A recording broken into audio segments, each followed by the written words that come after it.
Few of the thalidomide survivors have overcome their handicap so upliftingly as the German bass baritone Thomas Quasthoff, seen here on German public TV.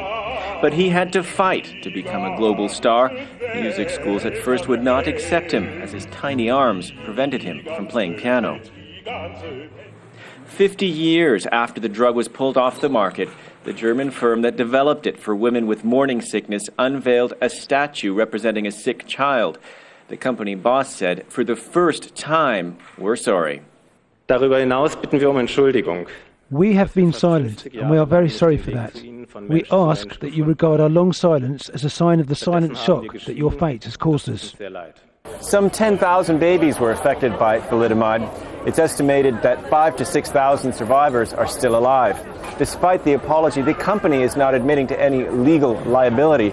It says it followed the standard safety testing at the time. The survivors and their mothers feel the apology is too little, too late, even pathetic, some say.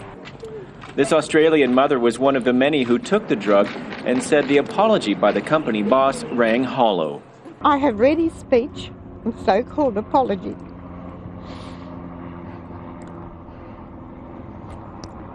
It's the sort of apology you give when you're not really sorry. Thalidomide is now back on the market, but for a different use, treating bone marrow cancer and leprosy. No help to those who survived its initial purpose. Nick Spicer, Al Jazeera, Berlin. Dr. Carol Cooper, a health writer and medical doctor, says the fact that there hadn't been enough testing on humans before marketing the drug was part of the problem. It was a terrible tragedy, and I think it was based on so many misconceptions. I think people thought it really was a wonder drug.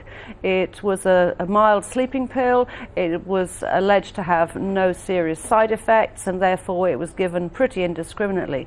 And the problem is people believed in the idea of a wonder drug, and they weren't careful enough. They did some tests before marketing, including some tests on animals, and they didn't suggest that there would be any problem with the offspring. So I think that also tells us a little bit about animal testing as well.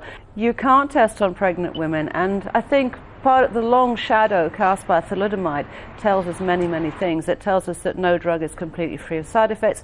It tells us to be extra cautious with any woman that's pregnant or might be pregnant, so that a woman of childbearing age probably shouldn't have a drug that hasn't been around for a really long time, that hasn't got a track record of safety. So I think those are some of the results. And I think it's absolutely frightening that this was allowed to happen, and not just in West Germany, but in so many other countries, in the UK, in Belgium, in Spain, Australia, Canada, Lebanon, Egypt and Israel.